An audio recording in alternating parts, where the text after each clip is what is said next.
The webinar has started. This webinar is being recorded. And everybody is coming in right now. Hello, welcome. Everybody. It still says the webinar will begin shortly, Brian. That's my cue. Okay. Hello, everyone. This is Adrian Leeds, and welcome to the North American Expats in France Quarterly Financial Forum with Brian Dunhill from Dunhill Financial. And we have special guest this time around with Joe Siart. He is the author of My Property Payday, Turn Your Spaces into Rental Income. So that's what we're going to be talking about, is how to make money from your property. We have just a few housekeeping rules. First of all, this is being recorded. So you're going to be able to watch it on YouTube, on Dunhill Financial's YouTube channel, as well as my own. And you can pass it on to friends or watch it again if that's what you want to do. And if you put your questions into the Q&A, we're going to be answering those at the end of Joe's presentation. So be sure to do that. Please stay on topic. This webinar is going to last 1 hour.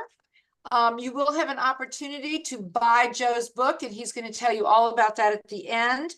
And also keep in mind that we have 2 more forums this year. So put these dates on your calendar, September 19th and November 21st.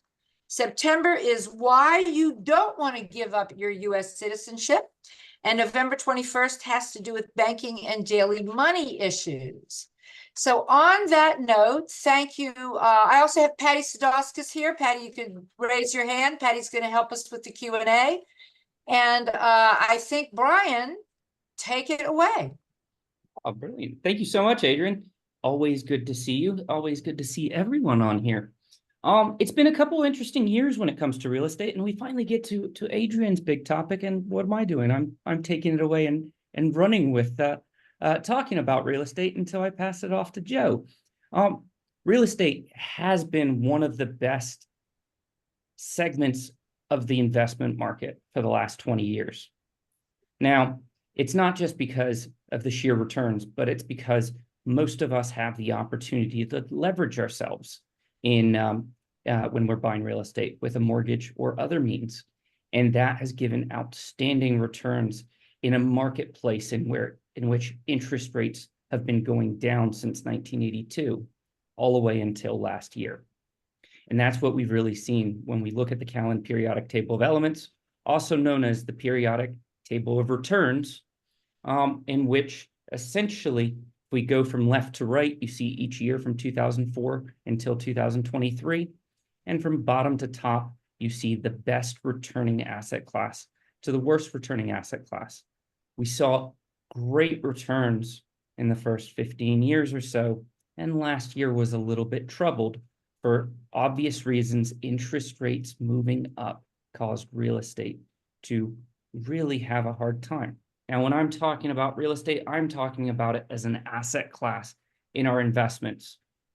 So this is not saying all housing fell apart. This is including all the commercial real estate, all of those hotels, all the real estate investment trusts and such that have a lot of leverage. So please don't look at this and think last year I lost 25% of the value of my home. Not at all. This is the global marketplace in public markets, but it's to give you a view of how we want to look at things, because we want to look at all these different asset classes, because we want a good average return instead of just having one segment of the marketplace. Brian, this chart's a little hard to read, okay, just so you know. But that is the reason that prices all over France, with the exception of the Côte d'Azur, are down. Paris is down by about 8%, and that's thanks to the interest rates going up, correct? Absolutely, absolutely. When interest rates rise, essentially it becomes more expensive to buy real estate with a mortgage. You've also probably noticed that the banks are less likely to lend when interest rates are higher and anticipated to go down. So essentially, it's becoming harder to get the loans and more expensive to have the loans. So it's a double whammy to the real estate market.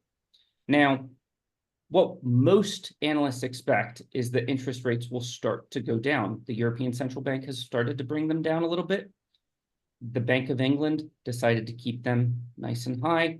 The United States are keeping them nice and high, but we're still anticipating rate cuts before the end of the year or early next year. So, okay, so we're gonna see rates come down. Absolutely. Okay.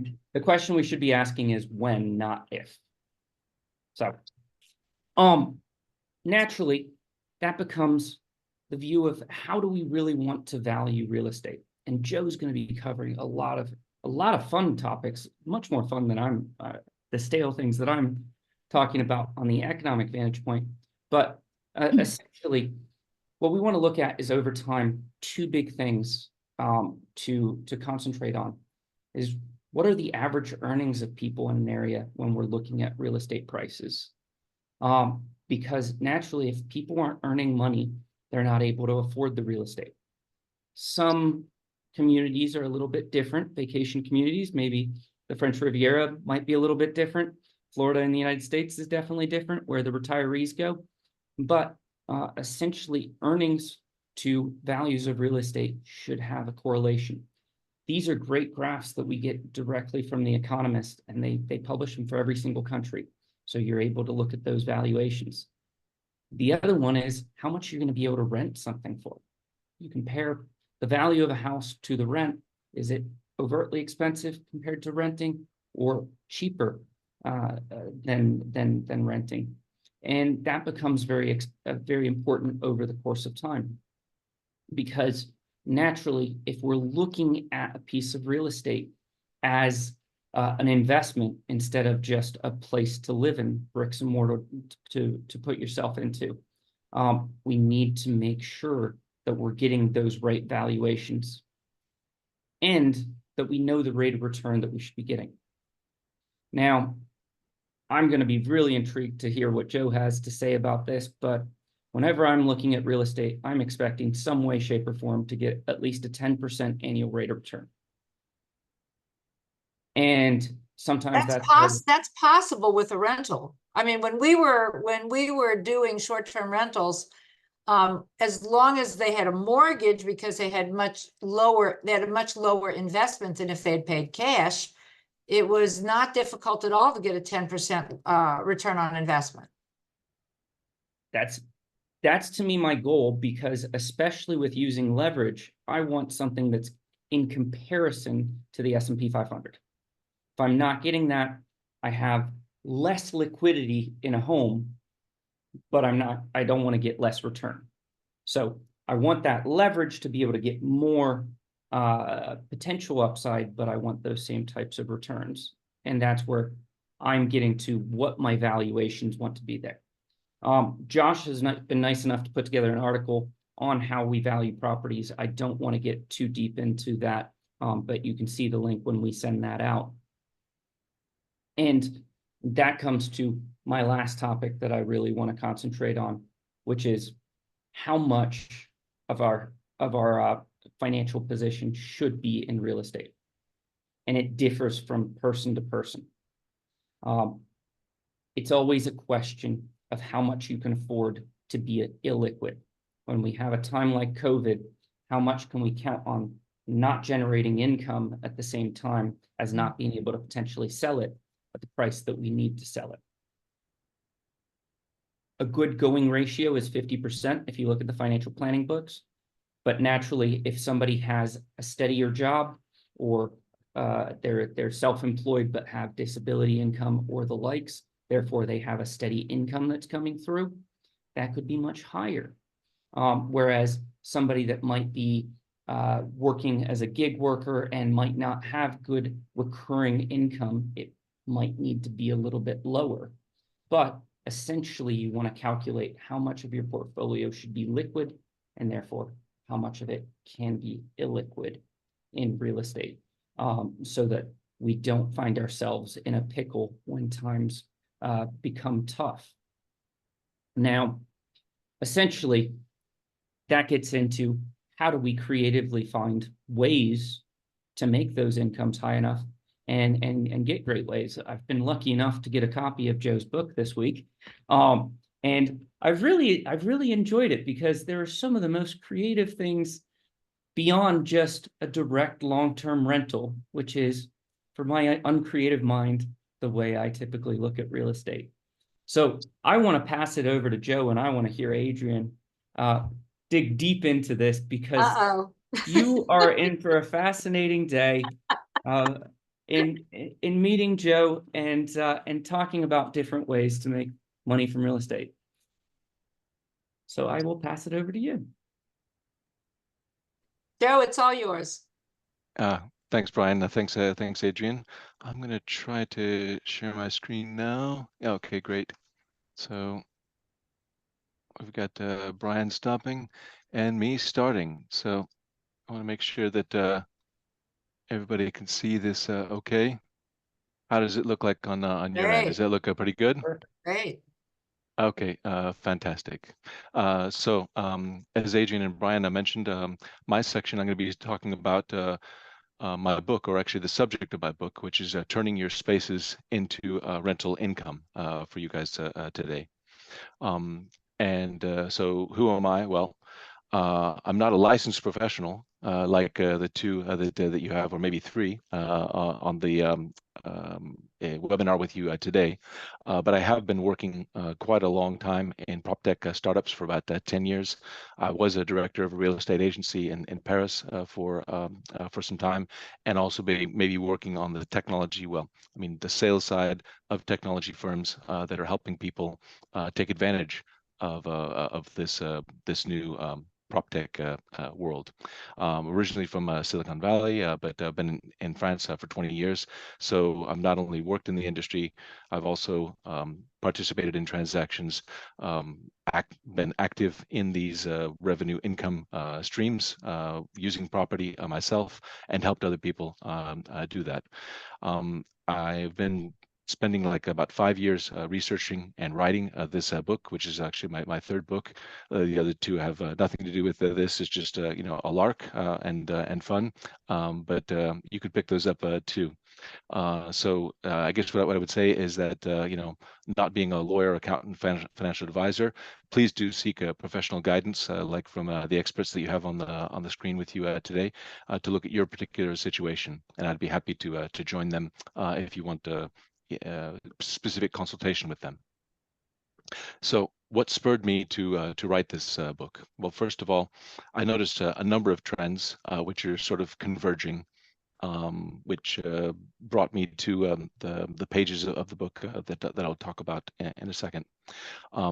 First thing is, as Brian said, the real estate is an illiquid asset. It's more of like something where you can't necessarily get your money out of it right away, but it is becoming more and more a liquid asset where you can be using the property for yourself and making money from that property while you use that property for yourself. And I'll talk about the ways that this is happening. It's similar to you have a stock, and you get dividends on that stock while you are continuing to own that stock, and hopefully that stock is appreciating. Real estate is becoming more like that, where you can actually have money in your bank rather than waiting for an exit moment where you would actually sell the property to recoup your investment. Also, another thing is that properties are made up of spaces. And you may be surprised how many different spaces that you have in a property. It's not just each bedroom. Obviously, that's great for accommodation, but a parking garage can be used for parking, or it can be used for storage, or it can be used for activities and such. And that goes to my third point, which is that the uses for property are quite diverse. You can have a swimming pool that you can rent. You can have a yard that you can rent, a terrace that you can rent for corporate events. So you can do a photo shoot. You could do, I'm talking about really literally 101 different ways that you can use your property to be making money from the property. people think of the sharing economy, which So is Joe, what is sorry, making this possible. Yeah. of those 101, what is the most interesting to you that you didn't expect to see?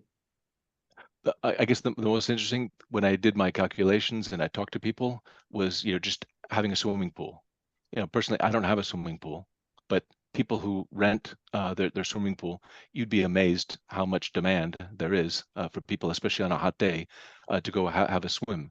And they're very happy to do that in a place where they can really have the space all for themselves, rather than going down to the municipal pool. And People you'd be actually rent surprised. swimming pools? Yeah. Okay, It's very that's common. news to me. Yeah. There are several websites that I talk about, and this is part of what I'm talking about with the sharing economy. Airbnb is one platform where you can rent your property on Airbnb. But I know of at least 3 platforms where you can rent your swimming pool in France. Amazing. I know of one of those platforms, which is active in the States, but I haven't completed my research on the States and such like that. So with each one of these ways that you can make money, there are actually a number of platforms which can help you do this, where you can have your listing on that platform, and that can be bringing you people to rent your property for these different uses. Surprising as it may seem, and you may think nobody's going to do that. Well, did anybody think in 2005 that people were going to be able to rent their property to other people just like you do for a hotel? Well, it's a multi-billion dollar industry now. People are willing to do this. You're talking about a blow-up bed in a San Francisco apartment by Brian Kursky, right? Exactly. Airbnb, Yeah. the beginning of Airbnb. Exactly. Yeah. So, um, and there are lots of aspects about France which make this sharing economy, as it relates to property, particularly interesting for people. So, a couple words about France. Um, number one world's tourist destination with 100 million people coming here annually. Paris is actually the top market for Airbnb in the world. It's not San Francisco, it's not Chicago, it's certainly not New York with the latest regulations that they have, and it's not London. It is Paris. And also, it has the citizens which are the most willing to share in the EU their property with other people or rent other people's properties. I know this surprised Adrian when I said this at our last event, French but are the most willing to share of all the EU citizens. yeah, the British are much less, 3 times less willing to share their Wow. property. Yeah. Also, as Brian mentioned, in sort of like the long-term market where you buy and perhaps rent out to somebody in a traditional sense long-term, this market itself um, far outstrips supply in France. There are a number of factors for that I go into in the book, but one of the main things, which is a trend practically everywhere, except for less so in the States, is building. We're just not building enough. There's a need for several 100,000 of new lodgings per year, and France isn't close to producing those. I'll talk with another trend. People are living, as single people longer. There are, recomposed families and, single parents that are out there. People are living longer and completely able-bodied and able to do that, but they want their own place. Every one of these sets of people want their own place. So there's even more demand, even if you have the same population that are looking for that demand. Well, plus Also, there's transiency, right? I'm So sorry? there's transiency now, the digital nomad who can live anywhere and actually have many abodes. They want to live in Precisely. lots of different places. Yeah, that is a big trend as well. And they may not want to keep even like a base. They'll just go from one place to another. And this is also going against a lot of the regulations because the regulations for many long-term rentals in France and elsewhere. They want you to stay there for 3 years for an unfurnished place, or 1 year for a furnished place, and thinking that they're protecting the interests of people. But like Adrian, you said, most people nowadays they'd prefer to have flexibility than to have something where they're absolutely guaranteed to have that place for 3 years. Does anybody know what they're going to do 3 years from now? So anyways, just the last little interesting bit about France that you may find really surprising is it can be a tax haven for rentals for accommodation. I know this is surprising for Adrian, we people. have to pair up Joe with Jonathan. Between the two of them, they'll be in tax haven. Bad joke, Brian. One of my pet peeves is clearly that the authorities have somehow completely forgotten that people are more and more transient now, and they need transient housing. They want to put them in a place and stick them there the rest of their lives, instead of understanding that that's not the way we live anymore. Absolutely. Yeah, it shocks me that, that administrations don't seem to understand this. But anyway, that's another subject. Isn't it funny how the politicians that basically got elected by those individuals want to keep those same individuals in those same places so they can continue voting for those same individuals? Yes, exactly. You got it. Exactly. It's circular economy. Exactly. Circular politics. Yeah. So I take a different angle with this book than you might see from a lot of books saying, invest in this or you should do that. And that angle is start with what you have. So it sort of flips investment books. The last third of my book does talk about investment. So, it's the expand section, but I'll show you what the contents in a second. But starting with what you have means, looking at what you have right now and looking how you can get the most out of that, and then having that inform yourself about, okay, well, what if I put more money into this? Now that you're smarter, you could actually make more money from that because you actually know what you have rather than just one play of the 101 that I talked about. I'm also a guy who I don't believe all this this talk about you can get financial freedom if you do this. There's no risk. I mean, you could be doing all these things. There are a lot of recommendations, and one of them is like huge. The rich dad, poor dad one. If you did what Kiyosaki is saying, you could get yourself in a lot of trouble. And I'm not going down that route. What I want you to do is look at no risk. Well, I mean, there's never no risk, but literally, you don't really have to invest so much, and you don't have to put any commit yourself to something for long term to be able to try these things out, see if they work for you, and continue if they do. That's all. So learn how to maximize your portfolio. Maximize what you have before growing your portfolio. So there are different sections within the book.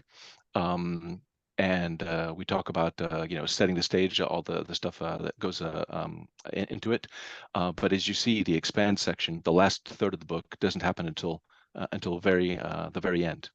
The first thing you do is you evaluate what you have, and you see how that might be of interest to other people, and then you activate what you have based upon what you've looked at that you are willing and able to do, because the willing part is also a very extreme importance. Do you want to be staying in your place at the same time that you have strangers renting a room in your place? If you do, you can make more money. If you don't, well, then that's your choice. And so you need to be honest with yourself if you are willing to sacrifice your personal space in order to do that with people. And if you're not, fine. Lots of other ways to make money. Then after you've activated it and you've seen what the possibilities are and you've tried some things, you can actually optimize. You can make a lot more money if you just do things in a better way than you're doing them before. And you can also even delegate these to other people, other professionals that can help you with this. Or you can get tools that can help you do this better. All these things are talked about in the book, as well as resources. There's more than 100 providers who are ready and willing to take your property in France and rent it on a short-term basis. There's also more than 100 providers willing to rent your property on a long-term basis. And these professionals are talked about within the book. I would like to just maybe detail one simulation which appears in the book, which can give you some kind of an idea about how this can happen. So we're looking at one family that has a 3-bedroom house with a terrace, with a yard and a pool. It's actually the average size for a property in France, and the average number of rooms, and it has like the average value for a property in France. And this family is actually staying there 317 days a year. So they're not getting out of town as much as they can to rent the entire place on Airbnb. No, they're actually staying there most of the time. And yes, they are doing that for some portions of the year, but they're doing a lot more things. So just reading from the book, Is this a what real are they doing? case? Is this a real case? It's a simulation Okay, to look at. Yeah, I haven't found anybody that's doing all of these things, but if you did do all of these things, here's the potential. okay. So they're renting out for their whole home on STR or short-term rentals. They're doing storage. They're also doing long-term rentals. They have a student that's staying in their property for 9 months. They're also renting out a second room on a short-term basis when their child is not there. They're doing activities, co-working. They're renting their parking in front of the house.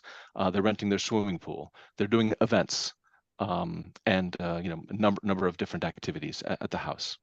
And I've tried to look at this in a realistic way in terms of what is your actual occupancy rate for all of these different things. What is the amount of money that you could earn from these different things, and then total it all out. And I detail what's the thing that they make the most money from, what's the thing that they make the second most and the third most, and such like that. So here's just a little expert from the book. If your eyes shot straight to the bottom right of the chart, because the book is full of charts and graphs and such, not as much as Brian would show you, but then again, I'm not a financial whiz. So if your eyes shot straight to the bottom right and the grand total, you're not alone. 19,402 euros. Taking the roughest of calculations used by investors to determine ROI, purchase price divided by annual revenue, we get a gross yield of 5.3%. Now, this is not the 10% that Brian is talking about, but remember, this is their primary residence. They're actually living there while they're making this money. But Joe, actually, sorry to interrupt. It Yeah. is close to the 10% because average real estate grows at 4% per annum globally. So the 5.3% is your dividend, the 4% is the capital gains. So over the course of time, you are still making just close to 10%.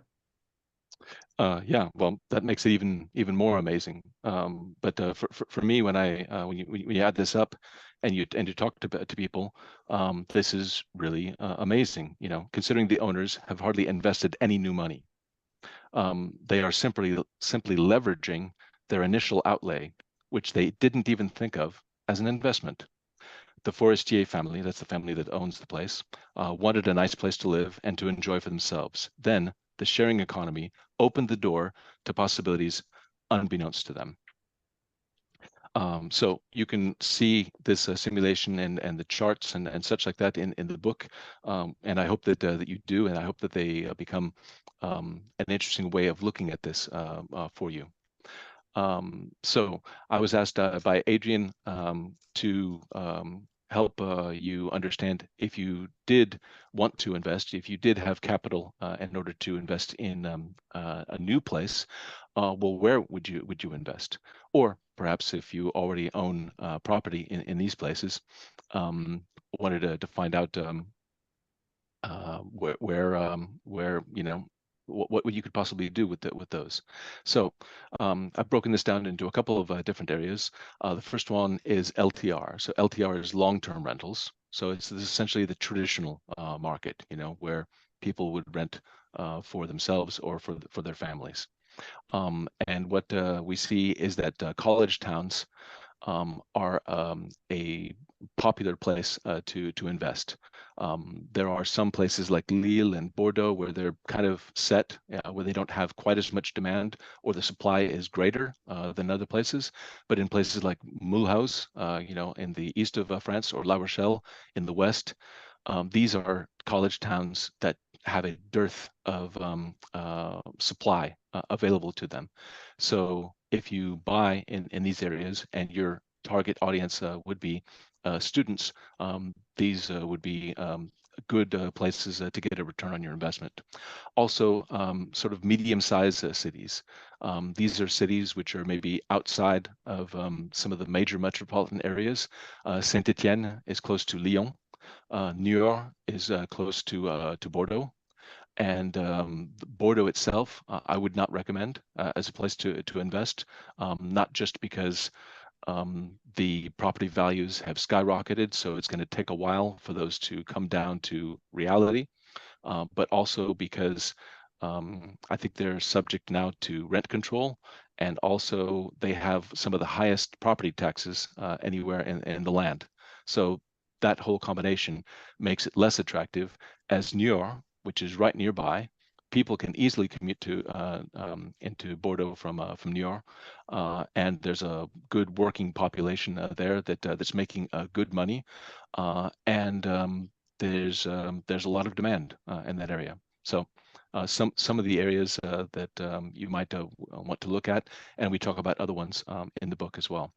If you're looking to do short-term rentals or STR, the beach and the mountains, these would be places that you would probably think of even before I told you about it, because you have great demand for these places. These are the places that people want to go on vacation. But you may be surprised to find out that the highest growing areas for demand from people visiting Airbnb is to visit countryside locations. It's not Paris, it's not Marseille, it's not these other big metropolitan areas. Those areas have actually less demand from this population. Well, not less demand, but less growing demand year over year. And where people are looking for is the countryside. And guess what? There are fewer places available for them in the countryside. So if you have the combination of having something that people want, and there are fewer of you out there, that can be a good combination to try to generate income for you. If you're looking at the places with a population of 200,000 or more, these are purely patrimonial plays, meaning you're looking for capital gains. You're not necessarily looking for rental income from them, because your yield is going to be much lower than it would be in some of these other areas. Is that because of the rental laws that are Not just designed for cities of 200,000 population or more? That's a big portion of it, Adrian, but there's another portion with that, which is that these places just cost more money. So in order for you to make your money back, you're going to have to, squeeze more out of that rental. Get a Of lower course, return on investment because your investment is higher in those cities. yeah.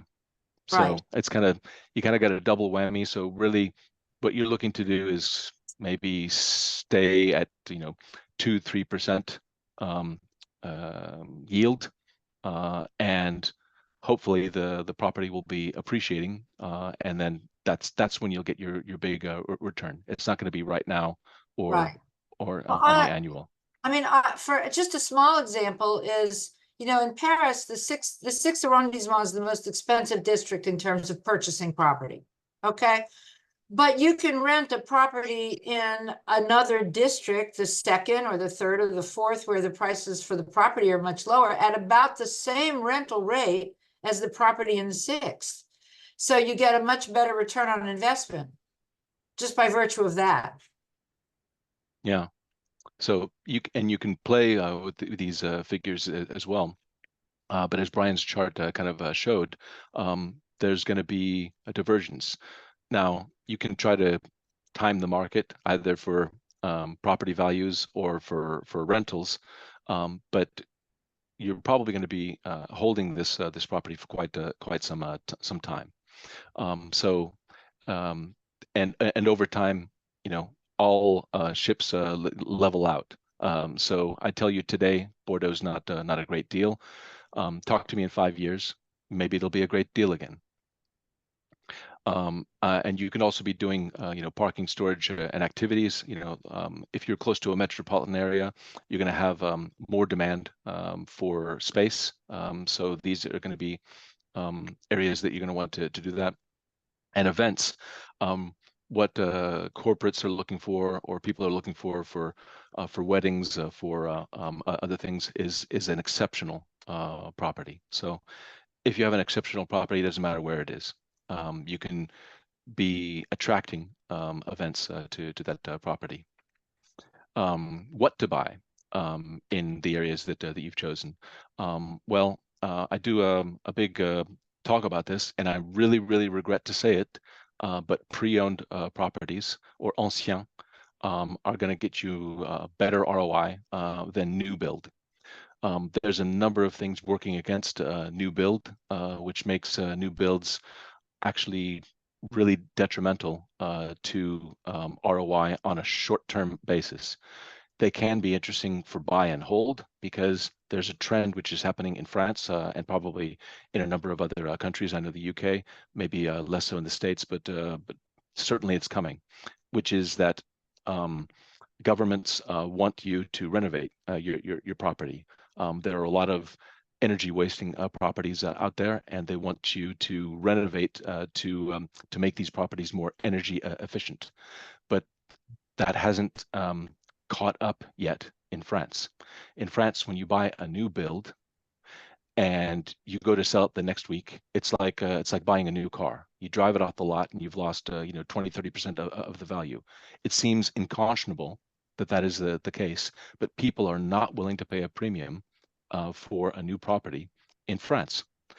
And until that's the case, or until the pre-existing homes, the value drops dramatically because they are less energy efficient, that's going to be the case. So if you're buying now, look for the best ROI in pre-owned homes, and you can also get access to aid to renovate those homes from the French government. If you're looking for high yield, look small. The smaller property that you get, you're going to get a higher yield. But also, Adrian and Patty will tell you that those are going to be more expensive on a price per square meter or a price per square foot basis. So look at the ratio between what you could get for rental versus what you could get how much is it going to cost you. Also, in terms of the rent control, the cities have taken this into consideration, and you can charge more per square foot or square meter for a smaller property than you can for a bigger property. But still, you're kind of handcuffed for that usage very quickly in places like Paris and Lyon and a number of other places. So a way around that, at least for the short-term rental market, is to look for a property with a commercial license. Let's say it was on the ground floor and it was a storefront, and you buy that property and you turn it into a short-term rental. You can rent that property in Paris 365 days a year. That is possible to do that and get around the rules where you can only do it for 120 days if it is your primary residence, or practically not at all if it's your secondary residence. Did It's you want to say really something, Adrian? interesting. Yeah, it's interesting, Joe, because at one time the properties that were rez-de-chaussée, ground level properties that had commercial usage on them, were the least expensive, least desirable properties. And then because of the rental laws, suddenly because they were commercial, you could legally rent them, they became the hot properties and the most valuable properties. It was really interesting how that turned. And Yeah. we had, in fact, it was my apartment. I had an apartment that was 16.5 square meters, and it generated more profit per square meter than any other property we managed out of 35. 16.5 square meters. So what you're saying is absolutely spot on. Thanks for the validation. I know we're getting a little bit late. I just have a couple more things and then we can go. Another thing to look at is maybe the versatility of the property. Now, if you have a small property, you're going to get a good yield, but you're going to be using that for one thing. If you have a versatile property, 3 bedroom or plus, or if it's modular, or if it's rich in amenities, you're going to be able to build more streams of income for that property. Another thing you might look at is just buying land and putting an ADU on the property.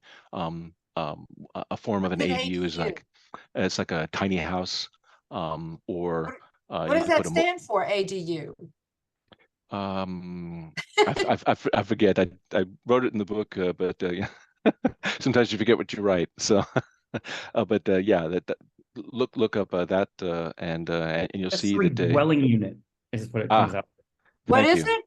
Accessory dwelling unit. Okay. I've got your book in front of me. I'm It looking. doesn't roll off the tongue, does it? No. No. And some things plays that they're actually easy, no muss, no fuss, would be like just buy a parking garage, or like a space where somebody could park their car, or storage and logistics. And these are also places, especially like for a parking place in Paris. I talk about it in my first book, how there's fewer and fewer parking spots, and still tons of people that still want to take their car into Paris, or their motorcycle. And there's another guy that wrote a book just about that, how to make money from parking spaces in Paris. And if you're looking for something extremely flexible, that is a great way to go about it, because you can end the lease anytime for any reason, which you can't do in a long-term rental. So we're about 15 minutes to the end here. Can I I just wanted make to, one comment to your last slide, if you don't mind? yes. Because I just had this conversation with a client about purchasing a 3-bedroom unit that could be divided, okay, into a 2 and a 1, but connected, in some way, whether it be the palier, you have an entry and then you have 2 doors, so that they could use either the 1-bedroom or the 2-bedroom and then rent the other side, or have it entirely for their usage, so that they could really max out their space. So that's basically what you're talking about, something that has versatile usage capability, right? Precisely. You could, move non-load-bearing walls to create a different configuration, or sometimes you'll find a place which is available where it says it's a 2-bedroom, but you know that there's space to put a 3rd bedroom in there. Now, if you wanted to rent it out as like a co-living space, or if you wanted to rent it out to like roommates, you're going to be making more money on that property if you do it in that way. Well, then there's also kind of like, are people willing to live in that smaller space? I think it's minimum 9 square meters in France, which would be like the equivalent of like 90 square feet or a little bit below. It's a That's bedroom. It's a yeah, bedroom. yeah. So you take these different things into consideration, and that can maybe help guide you for for your investment. Okay. So I've included in this presentation that we can certainly share with you how you can order the book and how you can get in touch with me if you wanted to. But I will also now take this and I will put it into the notes as well, so that you can have that. I think I need to stop sharing in order to do that and hit enter. So there you are. So you should have that in the chat where you could order that book. And now we can begin the Q&A if you so choose. I see We people. have a lot of questions. I'm gonna let Patty, I'm gonna let you monitor this, but I might chime in since I can't help myself. Well, the one thing I was going to mention, Anthony had raised his hand. And I don't know how that works on the webinar. Can Anthony unmute and ask a question? I think Anthony probably has to put that in the I Q&A. don't know. No, we have several really good questions. And one I'm going to start with, and Adrian, you're going to be a good person to answer this. Can you elaborate on rentals in Paris? I've been told by someone who has a flat there that it is nearly impossible due to the city's restrictions. Well, basically, the rental regulations in a nutshell are that you can rent a primary residence of 120 days a year, short term. And you can certainly rent a commercial, something that has a commercial usage on it, which is what Joe was talking about, without any problem. You have to register it. And anything outside of that, you can at least rent on what's called a mobility lease, which is 1 to 10 months. And it's interesting because someone once, very recently, last couple of days, told me that when they go to Airbnb, if they put in 2 weeks, they have very few properties come on the market. But if they put in 31 days, suddenly there's a lot of property on the market. Now, what that means is that all of those that came up were obviously could only rent on the mobility lease, the 1 month to 10 months. However, if you contact the owner, sometimes they're willing to rent for less than 30 days by not going through Airbnb. Okay, so it's called getting around the laws in their own private way. And I thought that was actually very clever, that you put in your dates for more than 30 days just to see what comes up. And then you canvass the properties on an individual basis and see if you can make a deal as a tenant. So that means that, yes, as an owner, you just have to be willing to take the risks. Bottom line. Bottom line is that, and that means your neighbors aren't going to tell on you, or the tenant's not going to tell on you, denounce you. You know, it's a little tricky, but it's doable. Does that help? Joe, you have any comment on that? No, I'm just looking at some of these other questions. Really a ton of questions. I hope we can get to a lot of them during the session. I was typing answer to one of them about can you rent to a student 9 months of the year and then take possession of the property for yourself? Absolutely. Absolutely, yeah. Anthony wrote an answer to his question, just saying that he was going to say that commercial designation does not equal automatically being able to rent short term. And I think that's true. No, you still have to register with the city. You still have to register with the city. Yeah, there's still some hoops to jump through, but it does give you more options. Okay, where do we want to go to next? And Joe, I don't know if you're going to know the answer to this or not. Tosca had a great question about what is the insurance or assurances for the renter as well as the owner when you rent in all of these various situations, i.e. pool, storage, etc. There's like a civil insurance policy that you can get to cover you for most of these situations. So it's fairly standard. And would that be for the renter? So the owner would acquire the tenant, either of the tenant or the user of the storage or the user of the pool to have civil liability insurance, or is it the owner has that? It'd be the owner that would need to have the policy. Okay. And with some of the platforms, they actually do have a policy, and this sort of reassures the people who are renting that that this can be provided with the rental. It's going to make the rental a little Sure. bit more expensive, but that does exist as well.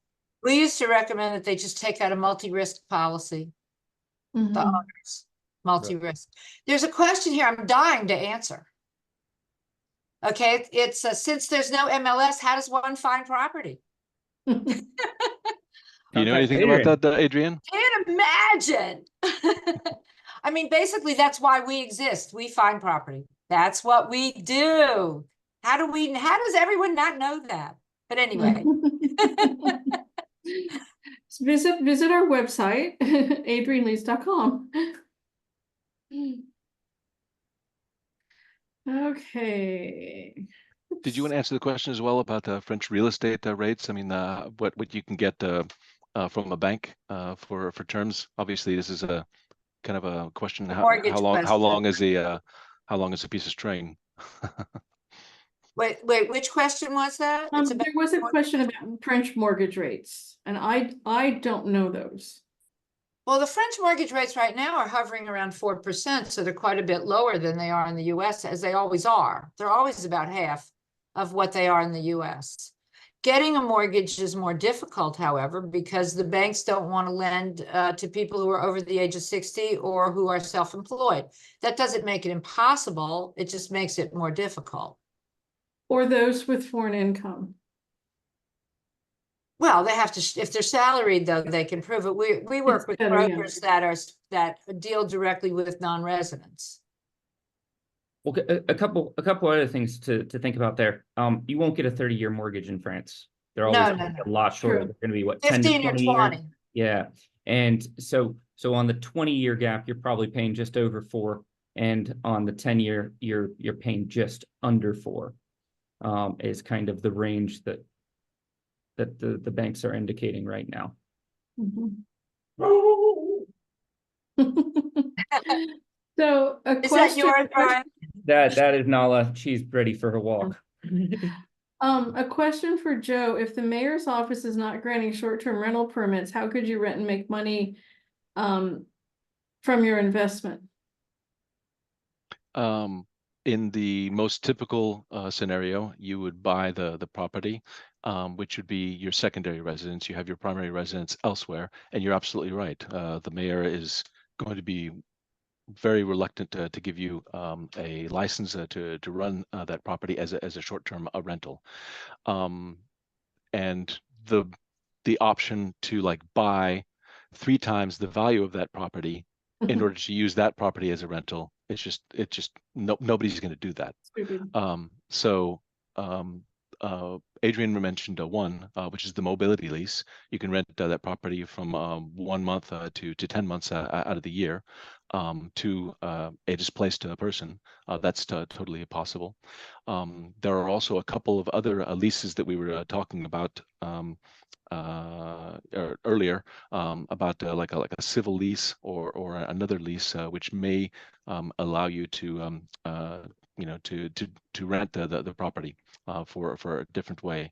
I would also say just one other thing, which is not all that great in terms of an investment, but it does give you the possibility of making some money from it. You can rent your property, no matter if it's a secondary residence, primary residence, or anything like that, 1 time a year, and be allowed to do that. So that's maybe another thing you might want to consider. I would also like to I'm sorry, I just wanted to make one comment, which just so that everyone understands, no one can tell you who you let stay in your property. I want everyone to understand this, okay? And so the big question has to do with how it's advertised. Okay, and so consequently, you know, if you have friends and relatives that you want to let stay in your property and they reimburse you for your expenses, who can tell you you can't do that? I'm just leaving that open for interpretation. And I was just gonna ask a follow-up to the last question Joe answered.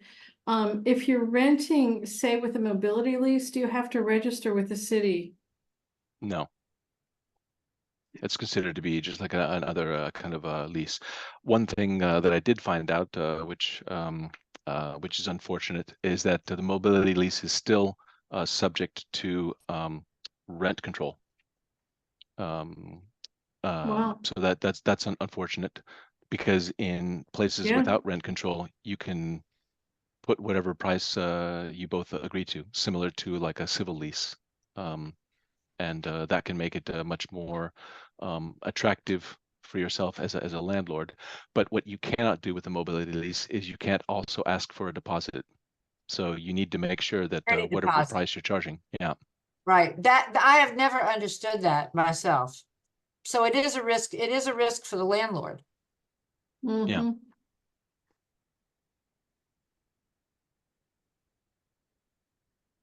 So let's see. The another question is, what restrictions are there on an expat as for buying? None. The answer to that is none. Anyone can buy property in France, period. Yeah, you may find that your offer from the bank is less attractive than for a native, but it's really not going to be that big of a difference. I know Brian in the UK, it can be a huge difference between what an expat might get and what a native person might get. But here we're talking like a very small percentage. I'd like to answer this one about the notary fee being significantly lower when you purchase a new home. That is true. But if you sell that home, if you flip it, or if you try to flip it in the first 5 years, that benefit goes away. So I think the notary fee goes from like 7 or 8% down to 2% if you buy a new home. But if you resell that home within 5 years, well, you go back right back up to the 7 or 8% that you should have paid if you'd bought a pre-used home. So there's a question here is, where do we find a notaire who can draw up a boilerplate mobility lease? You don't need a notaire. You can go online and search for it and find it in a million places. Very true. In English and in French and other languages. It's no problem whatsoever. Adrian, there's a question for you about Paris property prices. Have Paris property prices gone down in all districts, or just in the least desirable, less central ones? Where are the best values now in Paris? Well, you know, I report on the prices regularly, which I just did recently. And as it turns out, there are certain districts that have held up better than others. That I think that's normal. And it turns out that the Marais, for example, has not gone down as much as other parts of the city. But that fluctuates and it gets reported on every single month. So if they're reading French Property Insider, they're going to be up on the prices, because I stay very much in tune with that all the time.